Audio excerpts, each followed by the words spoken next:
Hi hello welcome to our channel wow foods and blogs. ఈరోజు నేను మీకు చూపించబోయే రెసిపీ స్వీట్ షాప్ స్టైల్లో కరాచీ హల్వా. నేను చెప్పిన కొలతలు చెప్పినట్లు ఫాలో అయిపోతే ఇంట్లోనే మంచి టెక్స్చర్తో కరాచీ హల్వా తయారు చేసుకోవచ్చు. ప్రిపరేషన్ స్టార్ట్ చేసేద్దాం. Let's start.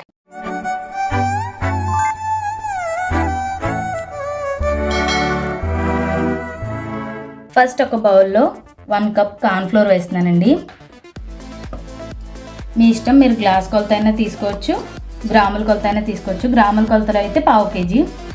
ఏ కప్పుతో అయితే కార్న్ఫ్లోర్ తీసుకున్నామో అదే కప్పుతో 1 కప్పు పాలు. పచ్చి పాలైనా పర్వాలేదు, కాచిన పాలైనా పర్వాలేదు. అలాగే 1 కప్ వాటర్.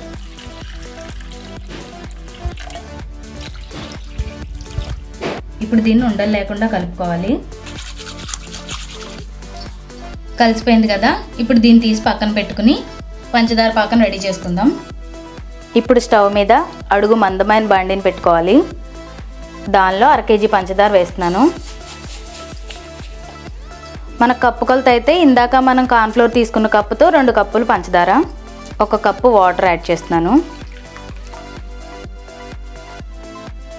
ఈ పంచదార కరగాలి. మనకి ఎలాంటి పాకం అవసరం లేదు, కరిగితే సరిపోతుంది. ఇది కరిగేలోపు మనం ఫుడ్ కలర్ కలిపేసుకుందాం. ఇది ఫుడ్ కలర్ బాటిల్ అండి. ఇది మార్కెట్లో 5 రూపీస్కి దొరుకుతుంది. దీంట్లో కలర్స్ కూడా ఉంటాయి. నేను రెడ్ కలర్ తీసుకున్నాను. దీన్ని ఒక బౌల్లో కొద్దిగా వేసుకోవాలండి. ఎంతో కాదు, కొంచెమే వేస్తున్నాను. దీనికి కొద్దిగా వాటర్ యాడ్ చేయాలి. చూసారా వాటర్ పోయగానే ఎలా వచ్చిందో కలరు. మీకు ఇంకా కలర్ ఎక్కువ కావాలంటే ఇంకొంచెం పౌడర్ వేసుకోవచ్చు. ఇలా మధ్య మధ్యలో కలుపుతూ ఉండండి. ఇలా కలుపుతూ ఉంటే తొందరగా కరిగిపోతుంది పంచదార.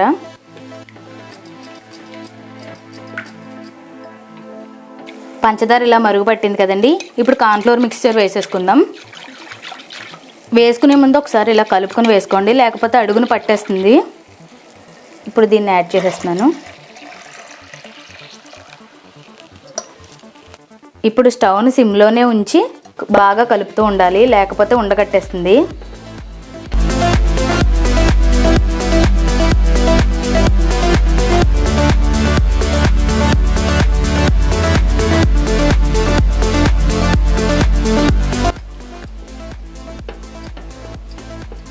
చూసారుగా దగ్గర పడుతుంది. ఇప్పుడు దీంట్లో ఫుడ్ కలర్ యాడ్ చేసేసుకుందాం.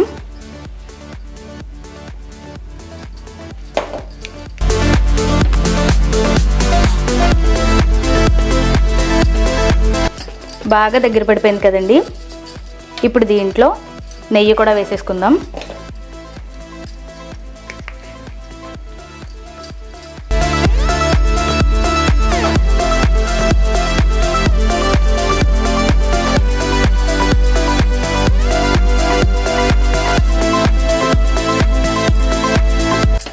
చూసారా నెయ్యి అంతా ఇలా పైకి తేలిపోయింది కదా.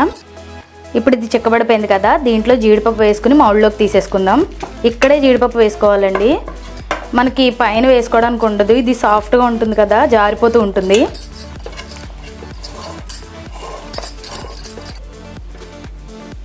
ఇప్పుడు దీన్ని ఇలా కేక్ మౌల్లోకి కానీ ప్లేట్లోకి కానీ తీసుకోవాలి. దీన్ని ఇలాగే వేడి మీదే స్ప్రెడ్ చేసేసుకోండి. ఇది బాగా చల్లారిన తర్వాత అప్పుడు కట్ చేసుకోవాలి.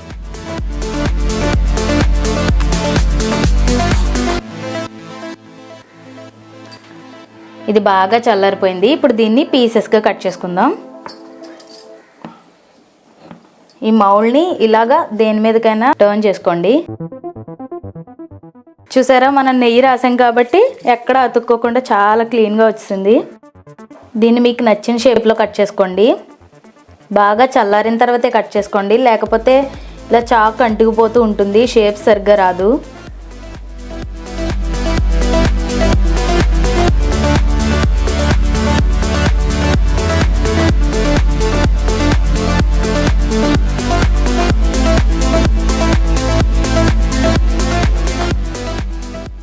చూసారా ఎంత సాఫ్ట్గా స్మూత్గా ఉందో. చాలా సింపుల్గా అయిపోతుందండి. మీరు కూడా ట్రై చేసి ఎలా వచ్చిందో కామెంట్ చేయండి. వీడియోని లైక్ చేయండి, షేర్ చేయండి. ఛానల్ని ఫస్ట్ టైం చూస్తున్నట్లయితే సబ్స్క్రైబ్ చేసి పక్కనున్న బెల్ని ఆన్లో పెట్టుకోండి. Thanks for watching. This is Aparna signing off.